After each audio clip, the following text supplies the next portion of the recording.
Hey guys, what's up? So the next poem I'm going to be reading is poem 863, and this is called Dominant. This is basically through the perspective of the more dominant in a sexual relationship. He likes his discipline, even for the smallest things. He likes things the way he does, and gets things when he wants, wherever and whenever.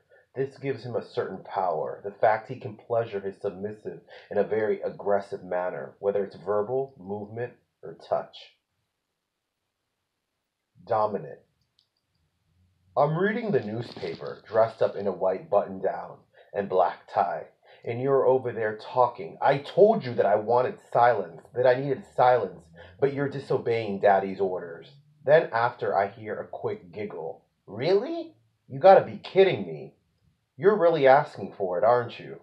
I hear ticking. I glance at the watch. It's only 10, and we aren't even in the playroom.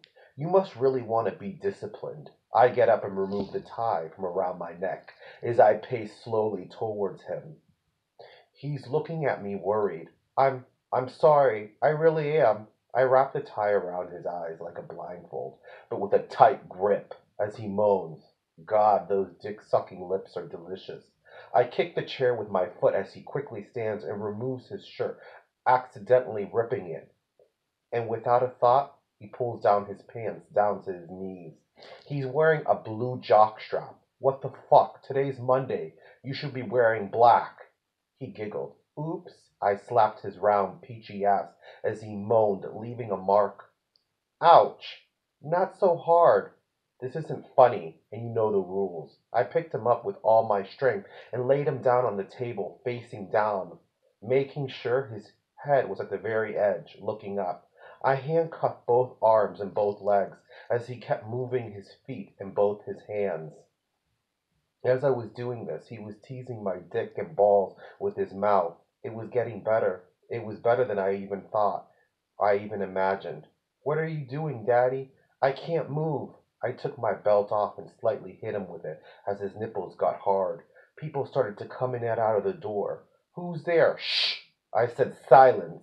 I unzipped my pants, removing, unbuttoning my shirt with one button at a time to build up the suspense. Finally, I got on top of his well-built body on the table, spitting on my hand and groping it while slapping his ass again. As the people in the room shouted and cheered me on, I spread his cheeks, directing myself inside. I kneeled forward as I pressed a button underneath the table. As I started to move, it started to move. In and out, back and forth, screaming, shouting, in and out, deeper, sideways, forward, screaming, shouting, louder and louder, and out, deeper and deeper. The table's turning faster and faster, in and out, harder and harder, more and more. When I was done, I put my clothes back on and took the tie off from his eyes. He was watching the people leaving the room. He had no idea there was such a big audience. It made him feel a bit uncomfortable. I smiled as I slapped his ass. Next time, listen to me when I say don't fucking speak. I picked up the newspaper and took a sip from my coffee.